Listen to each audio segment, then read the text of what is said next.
يبدأ صاحب الفيلم في الصين بيكون واضح إن كله متضايق وحزين على وفاة الحاكم الأكبر ليهم، وفي الوقت ده بيكون في صراعات عنيفة وقتل كتير لأن كله بيسعى إنه ياخد السلطة. وبتبدأ قصتنا مع كي، وده واحد من الأمراء وأكبرهم في السن، وبيكون عاوز ياخد مكان الحاكم وشايف إنه الأحق لكبر سنه، فبيتصرف كي بشكل مجنون جدا وبيقتل الأمير اللي المفترض إنه هيكون الحاكم. ومش كده بس ده كمان بيقتل كل أنصاره، لكن الأمير قبل ما يموت بيقول له جملة بتقلقه جدا، وهي إنه مش هيقدر يقتل أطفاله وبيموت على الفور. وبيفضل كي يفكر في الجملة دي وبيكون متوتر جدا، وبيحكي مع المساعد بتاعه جون واللي بيقول له إن الأمير عنده طفل رضيع وإنه هو اللي يستحق الحكم لما يكبر. فكي بيأمر جون إنه يقتل الرضيع ويقتل أي حد لسه ولقه للأمير. تاني يوم في المملكة بيتم الإعلان عن الطفل يونج حاكم للصين، وبتكون دي خطة كي لأن يونج صغير جدا وكي هيقدر يسيطر عليه ويخليه ينفذ أوامره ويتجنب المناقشات مع الوزراء اللي بيتبعوا القوانين القديمة.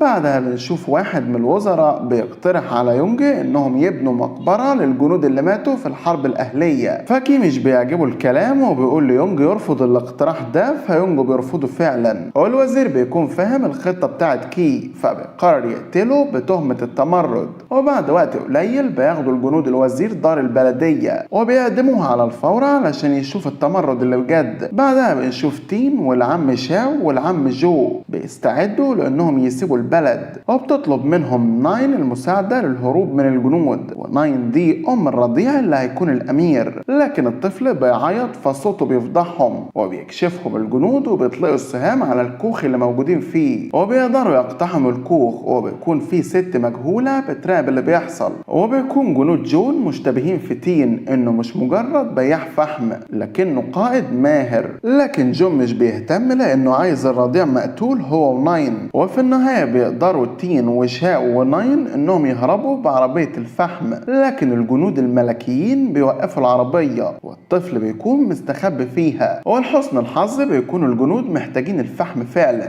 يعني مش ناويين يقتلوهم ولا حاجة. وناين بتفضل تقول لهم انه الفحم ده محجوز والتيم بيحاول يخدع الجنود، وبينجحوا في كده وبيكملوا رحلتهم. وناين بتشكرهم جدا على مساعدتهم ليها. فتين واصحابه مش بيكونوا فاهمين سبب مطاردة جون ليها، وده لانهم بيكونوا مش عارفين ان ابنها هو وريث العرش. واول ما بيعرفوا بيحزن العم تشاو وبيحس بالاسى على الطفل، لكن تين بيطمنه. وتاني يوم تين بيدي ناين فلوس وبيقول لها تهرب هي وابنها قبل ما الجنود يعرفوا مكانهم. في اللحظة دي بتظهر ست غامضة اسمها كينجو، وبتكشف شخصيتها على انها كانت محاربة بتخدم الامير المتوفي، وبتعرفهم ان الطفل ناين هو الوريث الشرعي للعرش، وان قبل ما الامير يموت بيكون سايب لها وصية انها تفضل جنب مراته وابنه وتاخدهم بره المدينة. وبيكون تيم بيسمعها وبيرفض يساعدها في البداية لكنه بيوافق في الاخر. واخيرا بيلاقوا مكان تقدر تستخبى فيه ناين والطفل. بالليل جون بيقدم تقرير عن مكان الامير الصغير، وبياخد الجنود وبيهجموا على المكان اللي مستخبية فيه ناين وابنها. وقتها بيشعل تين النار في المكان كله علشان تقدر ناين تهرب من الجنود، وبيحصل قتال بين قوات جون وتين وكينجو، لكن تين بيهزمهم بكل سهولة. وبيلاحظ تين ان المراية الخشب بتاعت كينجو اتكسرت، فبيقترح عليها المساعدة في انه يصلحها كشكر ليها. وهو بيصلحها بيلاحظ ظهور اسم بوين عليها، واللي في الحقيقة كان اسم كينجو نفسها. وقبل ما يشتبهوا فيها بتاخد مرايتها بسرعة جدا وبتشكر تين وبتسيبه وبتمشي. بعدها بيوصلوا رجالة كينجو وبيبلغوها ان ناين والطفل والعم اختفوا، فبتروح كينجو تسأل تين اذا كان يعرف مكانهم ولا لا، وتين بيعمل نفسه مش واخد باله مع ان عنده معلومات. في الوقت نفسه بيكون العم تشاو وناين بيحاولوا يوصلوا لحدود المدينة، وللأسف بيلاقوا جندي لكن بيقدروا يتغلبوا عليه وبيستخبوا في الاسطبل بتاع الخيل. في الوقت ده بيتفاجئوا بقوات بتقرب عليهم، وبينصح العم تشاو ناين انها تدور على شخص اسمه بوسي، وبيقرر يضحي بنفسه عشان يشتت الجنود وبيسيب ناين. تاني يوم بيصحى تين يدور على العم جو، هو اللي بيكون بيتعذب من واحد اسمه شان، وبيقدر تين يكتشف كده. وفي اللحظة دي بتوصل القوات لتين،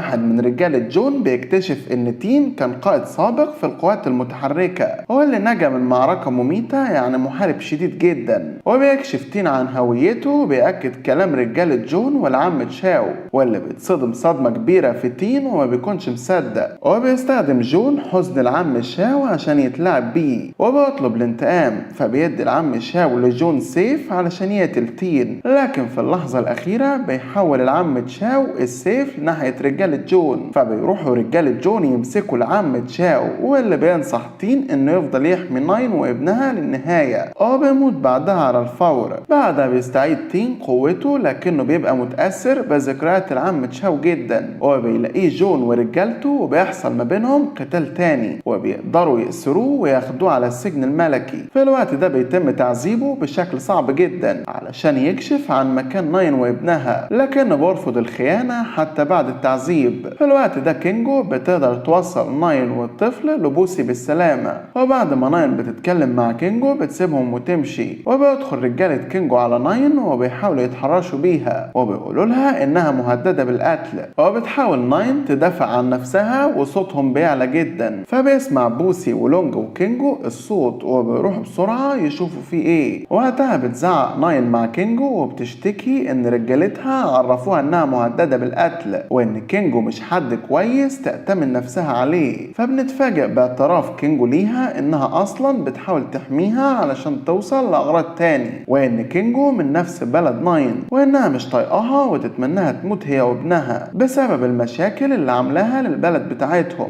وبتحس ناين باليأس وبتهددها بانها هتعمل حاجة في نفسها لو كينجو ما انقذتش تين، وناين بتكون متأكدة ان تين هيكون قادر عليها هي ورجالتها. في الوقت ده جنود جون بيكونوا مستمرين في تعذيب تين لدرجة انهم بيحطوا مسامير في ايديه علشان يعترف بمكان ناين والطفل. وبتيجي لجون مكالمة من كينجو في نفس اللحظة، وبعدها بيسيب السجن وبيمشي لوحده. وتين بيشوف ظل جمل اسود وبيفتكر العم تشاو، وبيعتبر ان الرؤية دي اشارة من عمه انه ينتقم له ويجيب له حقه. فبيتشجع جدا والحماس بياخده وبيشيل المسامير من ايديه، وبيهاجم حراس السجن هجوم عنيف جدا لدرجة انه بيقتل اغلبهم. وبتوصل كينجو ومعاها بوسي للسجن، وبيكملوا على الحراس معاه وبيقدروا يقتلوا كل اللي في السجن. وبيهربوا بعدها على عربية بحصان، والتيم بيكون عارف ان الحصان مصاب والمفروض يتعالج. في نفس الوقت بيظهر ليو واللي بيكون الدراع اليمين لجون، وبيكون ماسك سهمه وبيوجهه ناحية عربية ناين وتين، لكنه ما بيضربش السهم في النهاية. وفي القصر بيسألوا جون عن اخبار مهمته لانه قلقان جدا انهم لغاية دلوقتي مش عارفين يلاقوا مكان الطفل. وبيوعد جون ليو انه هيرقيه لو قدر يلاقي الطفل ويقتله، لكن ليه حاكم جون بيتعصب جدا لما بيعرف ان تين هرب من السجن هو وناين،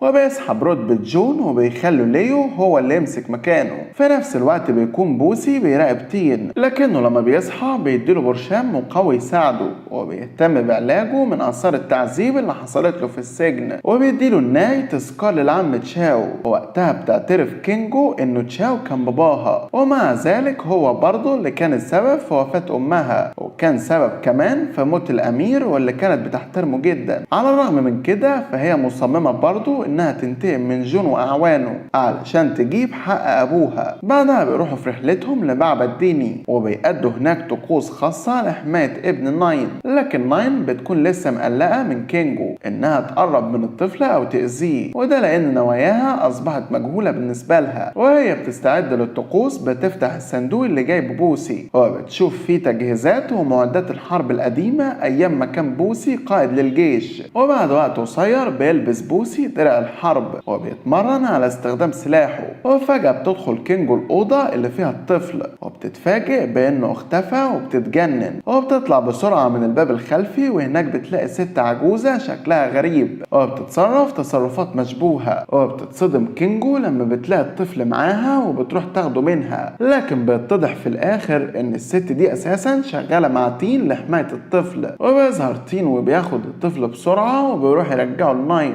هو اللي بتاخد ابنها وبتروح للست العجوزة وبتطلب منها تخلي الطفل الطفل عندها في مكان آمن. في الوقت ده بيوصل تقرير للحاكم جون عن موقع تين وناين والطفل، وبيبعت رجالته على الموقع اللي وصل له، وفعلا بيوصل ليو والقوات بتاعته لمكان تين، ودي بتبقى إشارة لتين ببداية الحرب. في نفس الوقت بتصحى كينجو، وناين بتكون مستمرة في الصلوات لحماية ابنها على الرغم من معرفتها ان قوات ليو وصلت، وبتقرر تضحي بنفسها عن طريق الديناميت اللي بيفرقعوا ليو في القاعة. لكن تين بيهجم على ليو وبيدخلوا في معركة شرسة جدا، وبيقدر تين يقتل ليو بالسيف، وبعدها بيروح تين يشوف مين ميت ومين عايش في رجالته. لكن للأسف بيكون مفيش غير ناين هي اللي لسه عايشة. وفجأة بيظهر جون واللي بيتحدى تين، وبيحصل قتال عنيف جدا ما بينهم. على الرغم من أداء جون العالي في القتال إلا إن تين بيثبت إنه أقوى منه، وبيقدر يفوز عليه في النهاية وبيديله الضربة القاضية. وتين بيحاول يشجع الأمير تانجي إنه ياخد قرارات في صالح البلد، وإنه ما بقاش صغير زي زمان وقراراته من دماغه مش تحت تأثير أي حد تاني. وبينفذ الأمير تانجي سياسات وقرارات عادلة لصالح شعبه. وبيكتشفوا أثناء مرورهم في الطريق الملكي سجل رسمي مستخبي مع الطفل الصغير، وبيكشف السجل ده عن مرسوم من الأمير بيحتوي على موقع الطفل وريث العرش كملك رسمي في المستقبل وحقه الرسمي في المملكة. وبتكون الورقة الموثقة دي نهاية الصراع اللي ما بينهم. لايك للفيديو لو عجبك يا صديقي، وما تنساش تشاركنا برأيك في التعليقات، واقترح لنا أفلام تحب نلخصها، وما تنساش تشترك معنا في القناة علشان تشوف كل ملخصاتنا اللي جاية.